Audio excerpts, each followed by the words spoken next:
ধরি মাছ না ছুঁই পানি, এই কথাটা নিশ্চয়ই আপনারা অনেকেই শুনেছেন, যার মানে হলো কৌশলে কার্যোদ্ধার করা। কিছু মানুষের চরিত্রে সেই বৈশিষ্ট্য দেখতে পাওয়া যায়।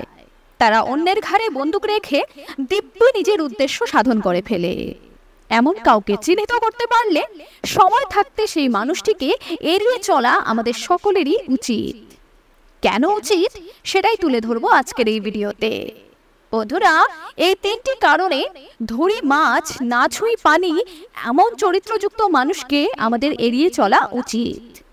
নাম্বার 1, এমন মানুষ আপনাকে তাদের স্বার্থে ঠিক কিভাবে ইউজ করবে সেটা আপনি নিজেও আন্দাজ করতে পারবেন না। যেমন, আপনার যদি কারোর সাথে বনিবনা না থাকে এবং সেই মানুষটার সাথে যদি তারও শত্রুতা থাকে, তাহলে সে সর্বদা আপনাকে সেই মানুষটার বিরুদ্ধে উস্কাবে, যাতে আপনি উত্তেজিত হয়ে কোনো পদক্ষেপ নিন এবং সেই সুযোগে সেও তার প্রতিশোধ নিতে পারে। নাম্বার 2, এমন মানুষ কখনো কারোর কাছের হয় না। তারা শুধু তাদের মতলবের খাতিরেই মানুষের সাথে মেলামেশা করে। সুতরাং এমন মানুষদের বিশ্বাস করে নিজের বিপদ নিজে ডেকে আনা ছাড়া আর কাজের কাজ কিছুই হবে না।